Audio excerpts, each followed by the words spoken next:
कि जनरल जिया ने जब पाकिस्तानी आर्मी को कमांड किया तो उन्होंने थोड़ा-सा एथनिसिटी की जगह उसको रिलीजियस अच्छा, रूप देना शुरू किया पाकिस्तानी आर्मी के अंदर। इस्लामीकरण किया, इस्लामाइजेशन ऑफ पाकिस्तानी आर्मी हुआ। उसमें बाकायदा तबलीग के लोगों को बुलाते थे, प्रीचिंग होती थी उनके जवानों को। उन्होंने जनरल जिया ने अनऑफिशियली कहा कि जो दाढ़ी बना के ऑफिसर रहेगा उसको हम प्रमोशन जल्दी देंगे, जो पाँचों टाइम नमाज पढ़ेगा, इस तरह की उन्होंने कई चीज़ें करी। तो धीरे धीरे सेना का इस्लामीकरण होने लगा। जो सेना एथनिक रूप से बटी हुई थी उसका इस्लामीकरण भी हुआ, लेकिन उस इस्लामीकरण का रिजल्ट नज़र आया खतरनाक रूप से 2005-6 के बाद। अब ये असीम मुनीर साहब और इमरान खान के बीच एक पर्सनल भी टकराव है। अच्छा। और ये टकराव तब पैदा हुआ था जब इमरान खान प्राइम मिनिस्टर थे और असीम मुनीर साहब आईएसआई के चीफ बनाए गए थे इमरान खान के टाइम में। Officially ISI chief controlled by prime minister होता है, बेशक वो एक इंडिपेंडेंट एजेंसी के हेड के रूप में काम करते हुए आर्मी चीफ के प्रति ज़्यादा जवाबदेह होता है अनऑफिशियली। ऑफिशियली वो पाकिस्तान के प्राइम मिनिस्टर के अधीन होता है और डे टू डे उसको इन्फॉर्मेशन पाकिस्तानी प्राइम मिनिस्टर को देना होता है। असीम मुनीर जब आईएसआई चीफ बने तो ये बहुत लंबा टेन्योर नहीं काट पाए। 7 महीने में इमरान खान से इनका टकराव हुआ और ये निकल गए। कारण थी बुशरा बीबी कि ये मसला सिर्फ इमरान खान या आर्मी के बीच का नहीं है कि पिछले 6 महीने 8 महीने में पाकिस्तान के जो आर्थिक हालात ख़राब हुए और जिस ढंग से महंगाई बढ़ी है, 36% महंगाई दर है वहाँ पे, 36%। आटा 300, 350, 400 रुपये किलो मिल रहा है।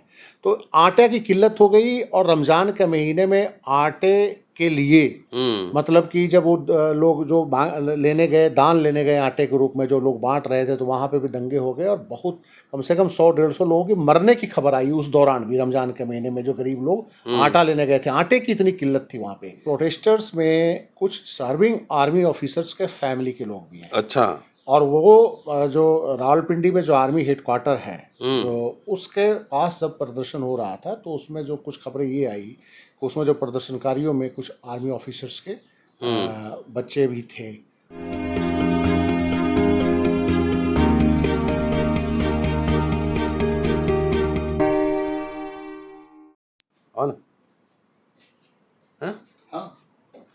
आज का यह एपिसोड पाकिस्तान के ताज़ा हालात पर है। अभी जो पाकिस्तान में स्थिति हुई है एक तरह से गृह युद्ध की स्थिति है। क्या वैसे हालात पहले हुए थे?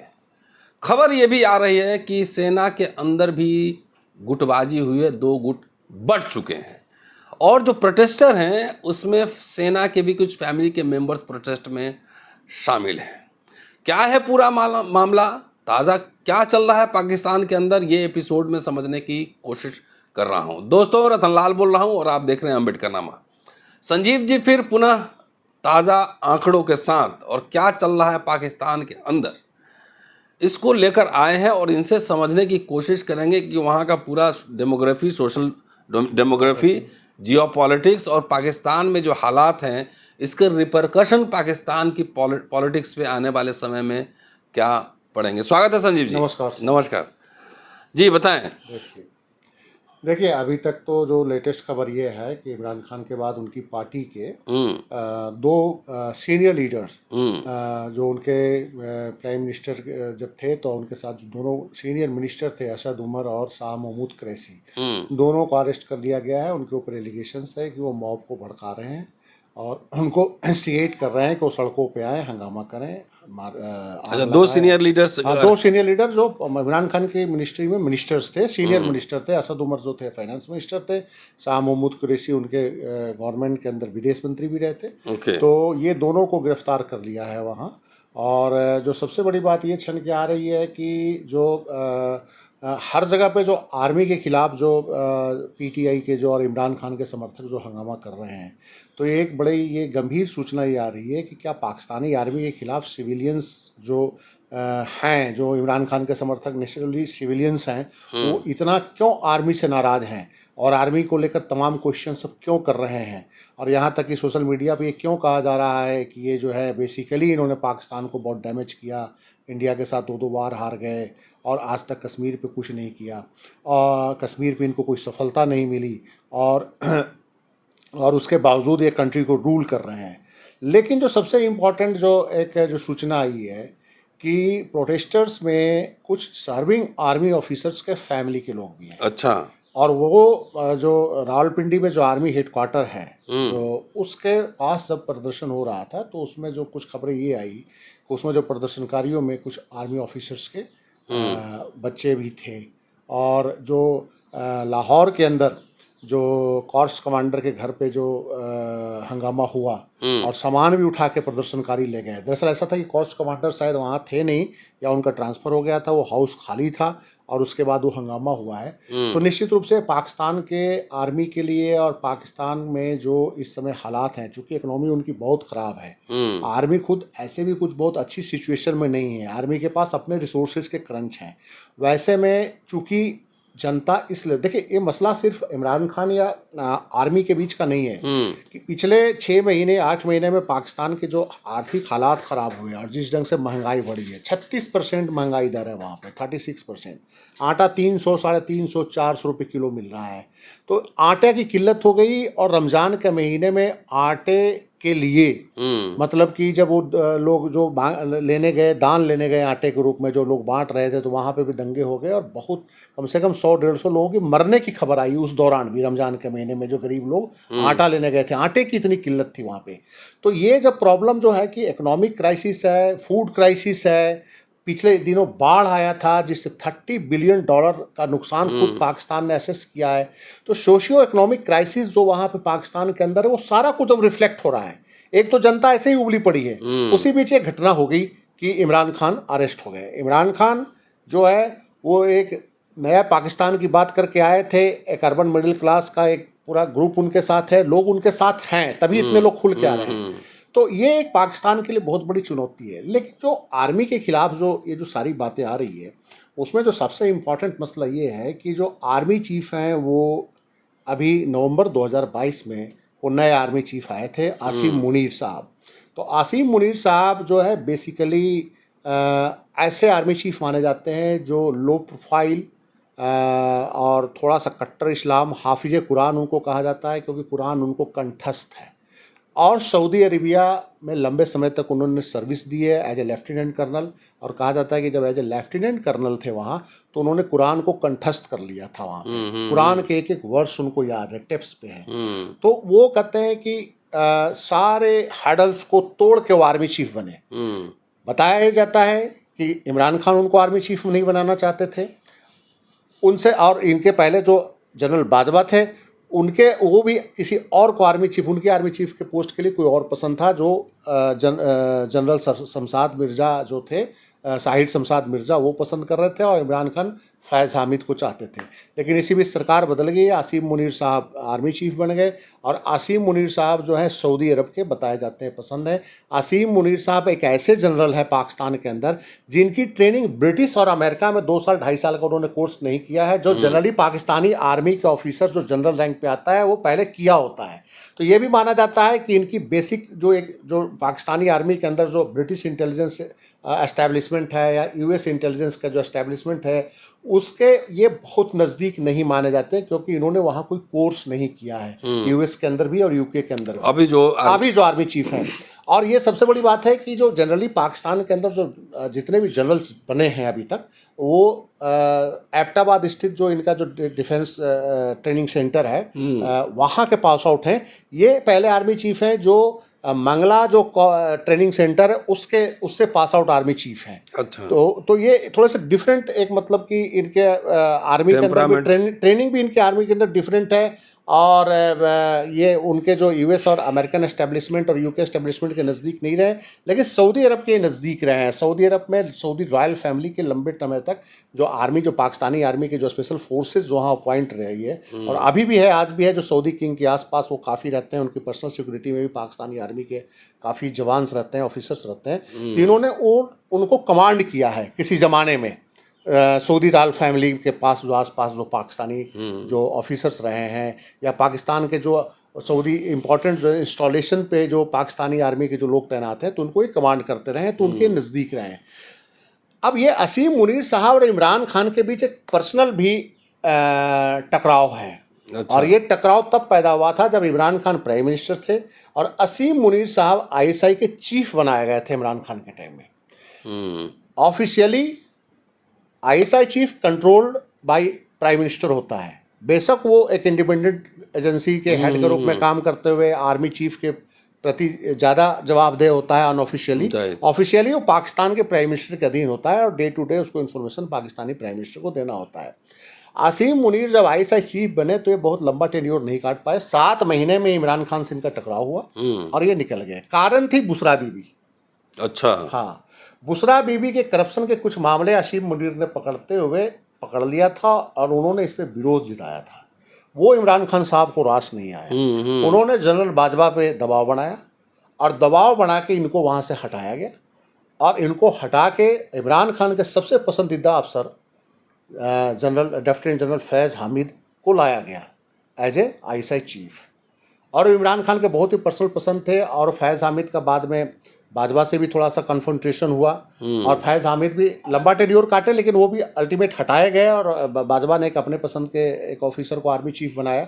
तो ये जो आसिम मुनीर साहब का उसी समय से इमरान खान से क्लिक हो गई थी और इमरान खान की पूरी कोशिश थी कि आसिम मुनीर आर्मी चीफ ना बने, लेकिन इनकी किस्मत ख़राब थी कि ये अपदस्थ हो गए और अपदस्थ होने के बाद वहाँ पे शहबाज शरीफ जो है नवाज शरीफ के छोटे भाई क्या कहा जाता है पिछले साल पावर में आ गए और उसका जनरल बाजवा का टेन्योर खत्म हो रहा था। वहीं से इमरान खान लगातार कोशिश कर रहे थे कि आसिम मुनीर आर्मी चीफ न बने पावर में हटने के बावजूद। और लेफ्टिनेंट जनरल फैज़, इसीलिए वो आर्मी पे लगातार अटैक करते रहे कि आसिम मुनीर कहीं जो है आर्मी चीफ न बन जाए। जनरल बाजवा भी इसी लड़ाई का फ़ायदा लेके चाहते थे कि जो लेफ्टिनेंट जनरल साहिर शमशाद मिर्ज़ा है वो आर्मी चीफ बन जाए। इमरान खान की पसंद फैज़ हामिद थे। अच्छा। लेकिन अल्टीमेट जो फाइल क्लियरेंस होना है वो क्लियरेंस होना था प्राइम मिनिस्टर के पास। रेफरेंस तो आर्मी चीफ ही बनाता है कि अगला किसको बनाया जाए, 3 नाम रेफर करके भेज देता है प्राइम मिनिस्टर को, फिर वो अल्टीमेट राष्ट्रपति उस पर साइन करता है। प्रॉब्लम ये थी कि राष्ट्रपति इमरान खान के खास हैं आज भी। वहाँ पे जो प्रेसिडेंट हैं वो इमरान खान की पार्टी के प्राइमरी मेंबर हैं, संस्थापक मेंबर हैं। इमरान खान ने लास्ट आवर तक ये भी कोशिश करी कि पाकिस्तान के जो राष्ट्रपति हैं वो फाइल क्लियर ना करें आसिम मुनीर की, लेकिन जब चारों तरफ से प्रेशर हो गया कि फाइल क्लियर करना पड़ा तो आसिम मुनीर का फाइल क्लियर करना पड़ा, वो आर्मी चीफ बन गए। तब इमरान खान ने ये अपील की कि हमें उम्मीद है कि आसिम मुनीर साहब पार्शियल नहीं होंगे और पॉलिटिकल मामलों में इंटरफेयर ना करेंगे। मतलब इमरान खान को एक एप्रीहेंशन था कि आसिम मुनीर साहब हमको बख्शेंगे नहीं। तो ये आसिम मुनीर से उनका एक पर्सनल ये था। फैज़ हामिद जो लेफ्टिनेंट जनरल थे उन्होंने पूरी कोशिश करी कि नवाज शरीफ के साथ रिलेशंस थोड़ा ठीक करने की कि वो हमारा नाम as a army chief recommend कर दें, लेकिन नवाज शरीफ बहुत ही सावधान थे इस मामले में। नवाज शरीफ एक न्यूट्रल चाहते थे आर्मी चीफ, जो बहुत ज़्यादा डिस्प्यूटेड ना हो, लो प्रोफाइल बंदा हो, जो ना जनरल बाजवा के इशारे पे चले और ना वो इमरान खान के इशारे पे चले। फिर आसिम मुनीर साहब उनको सूट करते थे। दिलचस्प बात था कि आसिम मुनीर साहब जनरल बाजवा का रिटायरमेंट से 3 दिन पहले रिटायर हो रहे थे, तो उनका नोटिफिकेशन पहले ही करना पड़ा। अच्छा। कि जनरल बाजवा के रिटायरमेंट के बाद ये आर्मी चीफ लेंगे, तो 3 दिन का गैप को कवर किया गया। जिस दिन जनरल बाजवा रिटायर हो रहे थे उससे 3 दिन पहले आसिम मुनीर का रिटायरमेंट था, लेकिन उससे 15 दिन पहले प्रेसिडेंट ऑफ पाकिस्तान के पास वो फाइल भेजी गई और वो 3 दिन को कवर किया कि उनके रिटायरमेंट के बाद ये आर्मी चीफ होंगे। अच्छा, ये जो लोग सड़क पर हैं जी, ये सरकार के खिलाफ हैं कि सेना के खिलाफ है? देखिए सरकार जो है, वहाँ जो सरकार जो भी है वो तो इलेक्टेड गवर्नमेंट है। सारे जानते हैं कि इमरान खान भी जब थे, देखिए सरकार के खिलाफ वहाँ बेसिकली जो पॉलिटिकल पार्टियां हैं वो आर्मी के इशारे पे ही काम करती रही है। आज इमरान खान साहब जो चीख रहे हैं आर्मी के खिलाफ, इमरान खान साहब भी आर्मी की सपोर्ट से ही पावर में आया था और नवाज शरीफ आउट हुए थे। लेकिन जब आर्मी के जो इंटरनल जो कन्फ्रंटेशन में अगर कोई और ये एक बहुत तय वहाँ पे थ्योरी है कि आर्मी के सपोर्ट से बेशक आप आए हों, आर्मी एक टेन्योर उनको देती है, उससे आगे फिर उनको एक्सटेंशन नहीं देती है। ये आप देख के चलिए, भुट्टो के पसंद थे जनरल जिया, लेकिन जनरल जिया ने अल्टीमेट भुट्टो को फांसी पे चढ़ा दिया। नवाज शरीफ के पसंद थे मुशर्रफ, लेकिन अल्टीमेट मुशर्रफ साहब ने उनकी विदाई करा दी। तो वो चाहते हैं कि एक पपट गवर्नमेंट हो। फिलहाल चूंकि आर्मी सीधा इसलिए वहाँ रूल नहीं करना चाह रही है कि पाकिस्तान की इकोनॉमी इतनी खराब है कि अगर आर्मी ही डायरेक्ट रूल करेगी तो सीधा लोगों का गुस्सा आर्मी पे आएगा। तो एक पपट गवर्नमेंट वहाँ पे चाहती रही है। कोई भी सरकार आ जाए, आर्मी से बाहर वो कभी नहीं रही है, नहीं रहेगी। ये फर्स्ट टाइम जब इमरान खान ने आर्मी के खिलाफ मोबिलाइज किया है, इनकी हिम्मत है। और वहाँ के आर्मी में जो अब जो स्ट्रक्चरल जो डैमेज जो हुआ है, डैमेज जो लंबे समय से हो रहा था, ये जो बहुत ज़्यादा जो भड़के जो हैं लोग आर्मी के खिलाफ, उसका एक कारण है कि वहाँ के आर्मी में एक स्ट्रक्चरल जो ढांचा है उसमें काफ़ी ज़्यादा बिखराव है। उस बिखराव का कारण है कि वो बिखराव पिछले 10 सालों में 5 सालों में नहीं हुआ है, वो 1947 से बिखराव शुरू हो गया था। 1947 से बिखराव इसलिए भी शुरू हुआ कि ब्रिटिश आर्मी की जब लिगेसी पाकिस्तानी आर्मी में आई, मतलब ब्रिटिश आर्मी का डिवीजन हुआ, एक इधर इंडियन आर्मी बन गई, उधर पाकिस्तान की आर्मी बन गई। तो पाकिस्तानी आर्मी का जो ढांचा था उसमें मेजॉरिटी वो पंजाबी चले गए, और उसमें जो सिंध था, उसमें जो मुहाजिर थे, उसमें जो पूर्वी पाकिस्तान का जो हिस्सेदारी थी, जो बंगाली वो थे, नहीं रिफ्लेक्ट हुआ, वो था ही नहीं। और दूसरा जो पंजाबियों में जो एथनिक सुपरमिटी थी आर्मी के अंदर, और वो जो था दूसरे नंबर पे इनको थोड़ा सा जो काउंटर करते थे पाकिस्तानी आर्मी के अंदर, वो थे पश्तून। और जो टॉप के जो पश्तून जो थे उसमें वो आर्मी में भी आए, वो काफ़ी अय्या खान थे, अयूब खान थे, ये सब जनरल्स भी बने काफ़ी पश्तून। लेकिन जो निचली हायरार्की में निचले ऑफिसर्स जवान में मैक्सिमम मेजोरिटी 60% पंजाबी थे। ये एथनिक डिवीज़न बहुत ज़्यादा था। और इस एथनिक डिवीज़न के कारण जो वहाँ का इलेक्टेड जो भी लीडर रहा, उसने कोशिश किया कि कोई मजबूत एथनिक जो स्ट्रॉन्ग कास्ट का आर्मी चीफ न बने, क्योंकि वही रिवोल्ट करते रहे। अयूब खान ने पश्तून छीन लिया डेमोक्रेटिक पार्टी से सारा कुछ सिस्टम, अय्या खान उसके बाद आए। तो भुट्टो जो थे, भुट्टो को ये लगता था कि कोई जाट होगा, कोई पश्तून होगा तो वो बड़ा दबंग सा होता है। तो भुट्टो ने क्या किया था कि उनको लगता था कि 7वें नंबर का जनरल जिया है वो अराई है। अराई वो होते हैं जो सब्जियों की खेती करते हैं, थोड़ा सा पढ़े लिखे होते हैं, मुसलमानों के अंदर पिछड़ी जाती होती है। तो उनकी एक पसंद थी कि अराई अगर बन जाएगा तो ये हमको चैलेंज नहीं करेगा हमारे जो पॉलिटिकल लीडरशिप को। लेकिन वो भी उतने ही खतरनाक निकले। मुशर्रफ को इसलिए पसंद किया था नवाज शरीफ ने कि मुशर्रफ जो थे भारत से गए हुए एक मुहाजिर सैयद मुसलमान थे। उनको लगा नवाज शरीफ का कि भारतीय मुसलमान है, मुहाजिर यहाँ उतना बड़ा चैलेंज कभी नहीं रहा है, एथनिक रूप से कराची और सिंध में है, कमज़ोर हैं, ये हमें कभी चैलेंज नहीं बन सकते। लेकिन मुशर्रफ ने भी वही काम किया। तो ये पाकिस्तान के अंदर ये जो एथनिक रूप से जो सेना डिवाइडेड थी, वो तो एक रिफ्लेक्शन रहा पाकिस्तानी सेना के अंदर। लेकिन जो दूसरी जो सबसे बड़ी समस्या पाकिस्तान के अंदर आई कि जनरल जिया ने जब पाकिस्तानी आर्मी को कमांड किया तो उन्होंने थोड़ा सा एथनिसिटी की जगह उसको रिलीजियस रूप देना शुरू किया। पाकिस्तानी आर्मी का इस्लामीकरण किया, इस्लामाइजेशन ऑफ पाकिस्तानी आर्मी हुआ। उसमें बाकायदा तबलीग के लोगों को बुलाते थे, प्रीचिंग होती थी उनके जवानों को। उन्होंने जनरल जिया ने अनऑफिशियली कहा कि जो दाढ़ी बना के ऑफिसर रहेगा उसको हम प्रमोशन जल्दी देंगे, जो 5 टाइम नमाज पढ़ेगा, इस तरह की उन्होंने कई चीज़ें करी। तो धीरे धीरे सेना का इस्लामीकरण होने लगा। जो सेना एथनिक रूप से बटी हुई थी उसका इस्लामीकरण भी हुआ। लेकिन उस इस्लामीकरण का रिजल्ट नज़र आया खतरनाक रूप से 2005-06 के बाद, जब पाकिस्तान आर्मी के कई ऑफिसर सीधे मिलिटेंट ऑर्गेनाइजेशन के सिंपथाइजर हो गए।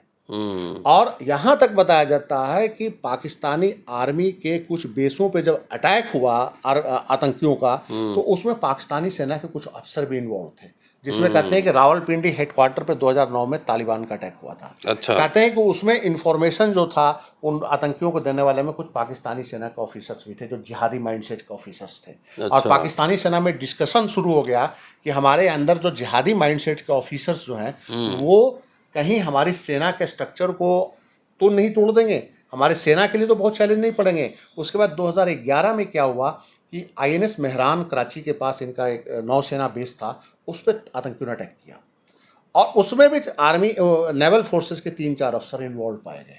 जो उस अटैक में आतंकियों की मदद कर रहे थे। तो उसके अंदर पाकिस्तानी सेना के अंदर जो एक लिबरल सोच के ऑफिसर्स थे या जो आर्मी के माइंडसेट के ऑफिसर्स थे, उन्होंने सोचना शुरू किया। खुद जनरल मुशर्रफ के टाइम में भी जनरल मुशर्रफ इस पे बहुत गंभीरता से सोच रहे थे कि जो रेडिकलाइजेशन जो सेना के अंदर हुआ है वो सेना का कितना बड़ा चैलेंज है। कहा तो यह जाता है कि मुशर्रफ पे जो 2 बार अटैक हुआ आतंकियों का, उसमें सेना के कुछ अफसरों की भी मिलीभगत थी। तो ये जो रेडिकलाइजेशन हुआ, उस रेडिकलाइजेशन का परिणाम है कि आर्मी को वहाँ भुगतना पड़ा। कई तो लेफ्टिनेंट जनरल रैंक के ऑफिसर, जैसे एक हामिद गुल साहब थे, आईएसआई के चीफ भी रहे, मिलिट्री इंटेलिजेंस के चीफ रहे, वो लगातार जो है वहाँ पे क्या कहता है जिहादियों के लिए खुल के बात करते थे, उनके जाके कैंपों में जाते थे, उनको ट्रेनिंग भी देते थे। और एक मिस्टर शाहिद अजीज़ थे या कौन थे लेफ्टिनेंट जनरल के रैंक पे, उनके बारे में तो ये बताया जाता है कि वो रिटायरमेंट के बाद वो तालिबान के लिए अफ़गानिस्तान में लड़ रहे थे। वो पीछे उनकी डेथ की खबर आई तो कहते हैं, कुछ लोग कहते हैं कि सीरिया में आईएसआईएस के सपोर्ट में लड़ते हुए शहीद हुए हैं, या अफ़गानिस्तान के अंदर आईएसआई तालिबान के समर्थन में। मीडिया में क्या रिपोर्टिंग है पाकिस्तान के? देखिए, पाकिस्तानी मीडिया की जो स्थिति है वो तो कहीं ना कहीं वो भी अब बेचारे बहुत कंफ्यूज्ड हैं। वो भी डिवाइड हो रहा है। नहीं, उनको ये समझ में नहीं आ। देखिए, पाकिस्तानी मीडिया जो है वो मीडिया बड़े ही विपरीत परिस्थितियों में रिपोर्टिंग करती रही है, और हमारे गोदी मीडिया से थोड़ी डिफरेंट मीडिया है। अच्छा। सत्ता और सेना के प्रतिष्ठानों के खिलाफ वहाँ मीडिया लड़ती रही है, उसका उन्होंने परिणाम भी भुगता है। उनके क्या कहा जाता है, उनके कुछ मीडियाकर्मी कभी आतंकियों के निशाने पर रहे हैं, कभी आर्मी के निशाने पर रहे हैं। जो लिबरल जो पत्रकार हैं या जो मीडिया हाउस है, उन पर छापा भी पड़ता रहा है। जंग पे छापा पड़ा, डॉन के रिपोर्टरों को उठाया गया। तो ऐसे परिस्थितियों में वहाँ की मीडिया साहसी है, और उस पूरे सिचुएशन को वही बता रहे हैं, वहीं के मीडिया ये बता रहा है कि ये जो रावलपिंडी जो हेडक्वार्टर पे जो प्रदर्शनकारी हैं, इसमें आर्मी के ऑफिसर्स के बच्चे कैसे शामिल हो रहे हैं। अच्छा। कौन इसके पीछे है। शायद भारत में हमारी मीडिया इतनी सच्चाई दिखाने की हिम्मत नहीं कर सकती। भारत में एक अलग एपिसोड करेंगे। हाँ, है ना, कि भारत में इस तरह का मीडिया, वहाँ के मीडिया शुरू से आप देखिए कि 1990 से जब पाकिस्तान के हालात और ख़राब होने लगे, तो वहाँ के मीडिया ने लगातार मीडिया का एक विंग और एक ग्रुप जो है वहाँ की सच्चाई को दिखाता रहा है। अब आपको याद होगा कि मुझे याद नहीं आया कि भारत में जब एक बार जम्मू कश्मीर के अंदर जब कार्रवाई हुई थी, पाकिस्तान जो स्पॉन्सर्ड टेररिस्टों ने जब अटैक किया था, वो अटैक का मुझे नाम नहीं याद आ रहा है, तो डॉन ने खबर छापा था कि पाकिस्तानी सेना के जो मीटिंग में नवाज शरीफ ने साफ कहा था कि देखिए, आप इस तरह के काम या तो रोक दीजिए, सीधा उन्होंने सेना को बोला था, नहीं तो इंटरनेशनल खामियाजा भुगतने के लिए तैयार रही है। डॉन ने वो पूरी खबर अंदर से मीटिंग से उनको इन्फॉर्मेशन मिली, छाप दी। उसके बाद आर्मी बौखला गई, और आर्मी बौखलाने के बाद वो जो लिखने वाला जर्नलिस्ट था उसको तमाम तरह से तंग किया, उसको प्रताड़ित किया गया, उसको एग्जिट कंट्रोल लिस्ट में डाल दिया कि वो बाहर की यात्रा भी नहीं कर सकता, पाकिस्तान छोड़ के जा भी नहीं सकता। अभी एक पाकिस्तान के एक जर्नलिस्ट की हत्या, वो सच्चाई दिखा रहे थे, लेकिन इमरान खान समर्थक माने जाते थे। सम अरसद थे, अरसद उनकी केनिया में हत्या हुई, कहते हैं पाकिस्तानी इंटेलिजेंस एजेंसी ने उनकी हत्या करा दी। तो वहाँ पे जर्नलिस्ट हिम्मती हैं। तो और वहाँ गए, अभी भी जो पूरी जो स्थिति नज़र आ रही है, लगातार जो मैं खबरों को वॉच कर रहा हूँ, डॉन का, एक्सप्रेस ट्रिब्यून का, तो बहुत ही न्यूट्रल रिपोर्टिंग, सही रिपोर्टिंग, और कहीं भी ना उनकी खबरों में आर्मी का पक्ष नज़र आ रहा है, ना कहीं सरकार का पक्ष आ रहा है, नहीं कहीं इमरान खान का पक्ष आ रहा है। एज इट इज न्यूट्रल एक रिपोर्टिंग कर रहे हैं, और कहीं कहीं जब उनकी जो एनालिसिस भी जो देख रहा हूँ उसमें काफ़ी न्यूट्रल लैंग्वेज है उनका। चलिए, आखिरी सवाल, आगे क्या होगा पाकिस्तान में? देखिए, अब अभी के जो हालात हैं उसमें पाकिस्तान की स्थिति है कि एक्सटर्नल फोर्सेस जो हैं वो इस सारी सिचुएशंस को देख रहे हैं। देखिए, पाकिस्तान पाकिस्तानियों के लिए है, सिर्फ इम्पोर्टेंट नहीं है। पाकिस्तान इम्पोर्टेंट है चाइना के लिए, पाकिस्तान इम्पोर्टेंट है यूएस के लिए, भारत के लिए भी है ना। पाकिस्तान नहीं रहेगा तो फिर यहाँ पोलराइजेशन कैसे होगा? भारत वाले तो मैं जहाँ तक लगता हूँ कि 2-4-10 दिन में क्लेम करना शुरू कर देंगे कि पीओ के ले लिया हमने। नहीं, पीओ के नहीं, पूरा पाकिस्तान नहीं। देखिए, पाकिस्तान में जो कुछ हो रहा है हम करवा रहे हैं, इस तरह क्लेम लेने वाले अच्छा, उस पर आते हैं, लेकिन सोशल मीडिया में बहुत लोग मिल जाएंगे। ये थमने का नाम नहीं ले रहा है। लेकिन ये कहीं ना कहीं हमको लगता है कि आर्मी अब इनको सख्ती से ले रही है, क्योंकि आर्मी को भी अब लगने लगा है। और आर्मी के लिए जो मेजर चैलेंज है कि उनके अंदर जो एलिमेंट्स हैं, जो जिहादी माइंडसेट के एलिमेंट्स हैं या इस तरह के प्रो इमरान खान एलिमेंट्स हैं, उसको आर्मी के लिए मेजर चैलेंज है। इतनी आसानी से तो फिलहाल ये अभी रुकेगा नहीं। इसको रोकने के लिए बहुत सारे मतलब कि पाकिस्तान को कुछ अपना फॉरेन पॉलिसी में भी चेंज लाना पड़ेगा। अंतर्राष्ट्रीय अब देखिए वहाँ पे अब ये भी पूछा जा रहा है ना कि आखिर इसके पीछे कुछ एक्सटर्नल फोर्सेस भी हैं क्या, अमेरिकन्स भी हैं क्या, चाइनीज भी हैं क्या। देखिए चाइना तो फिलहाल वहाँ पे स्टेबिलिटी चाहता है, उसका सिंपल कारण है कि चाइना का मेजर इन्वेस्टमेंट है, चाइना का बिजनेस इंटरेस्ट है, चाइना के लिए एक मेजर ट्रेड रूट है। ईरान, ग्वादर, ये सब इतने इन्वेस्टमेंट हैं, ईरान से भी वो गैस लेना चाह रहा है, तो पाकिस्तान में एक स्टेबिलिटी चाहता है। तो अमेरिकन फोर्सेस का रोल देखना होगा कि अमेरिकन फोर्सेस इसमें क्या गेम खेल रही हैं। अमेरिकन फोर्सेस क्या चाइना को सबॉटेज करने के लिए उस एरिया में कुछ इस तरह का अभी इसको हवा में देंगी। देखिए हम देख रहे हैं कि इमरान खान के समर्थक सड़क पे हैं, लेकिन इसकी क्या गारंटी कि उसमें सारे ही इमरान खान के समर्थक हों? ऐसा तो कुछ नहीं हो सकता ना। भीड़ में कौन है? भीड़ में बहुत सारे पेड लोग भी होते हैं जो इसको हवा देंगे। अब वो मूवमेंट को स्पॉन्सर करने वाले कई लोग होते हैं, तो अब उसको स्पॉन्सर कौन कर रहा है, कैसे कर रहा है, ये आर्मी ऑफिसरों के बच्चे कैसे चले गए वहाँ पे, क्यों गए, कैसे गए, इनके पीछे कौन है, ये सारा धीरे धीरे वहाँ पे आना चाहिए या आएगा आने वाले टाइम में। तो निश्चित रूप से इस पे ये देखना होगा कि जो वेस्टर्न फोर्सेज हैं वो कैसे देख रहे हैं और इसको कैसे डिस्टेबलाइज करने की कोशिश कर रहे हैं और उनका क्या क्या इंटरेस्ट है। देखिए पाकिस्तान अगर बहुत ज़्यादा डिस्टेबलाइज होगा तो इसका जो अभी इमीडिएट जो सबसे ज़्यादा नुकसान होगा वो चाइना को होगा, क्योंकि पाकिस्तान के डिस्टेबलाइज होने का मतलब है कि साथ में अफगानिस्तान भी डिस्टेबलाइज होगा। इंडिया डिस्टेबलाइज नहीं होगा, इंडिया को थोड़े से नुकसान होगा, अलग तरीके का नुकसान होगा, लेकिन जो है अफगानिस्तान उस एरिया में और सेंट्रल एशिया तक उसका इम्पैक्ट पड़ेगा। ये एक प्रॉब्लम। चलिए शुक्रिया। तो ये था राजनीति और सेना के बीच का पेंच। पाकिस्तान की राजनीति को समझिए, इसका प्रभाव भारत पर भी पड़ता है और भारत पर पड़ता है, इसका आप पे भी पड़ता है इसका प्रभाव। अगले एपिसोड में जब हम मिलेंगे तब बात करेंगे कि भारत पर इसका क्या प्रभाव पड़ने वाला है और जो पाकिस्तान के ऑनगोइंग क्राइसिस है उसको भारत कैसे देख रहा है। शुक्रिया, देखते रहिए अम्बेडकरनामा। जल्दी मिलता हूँ अगले एपिसोड में। शुक्रिया।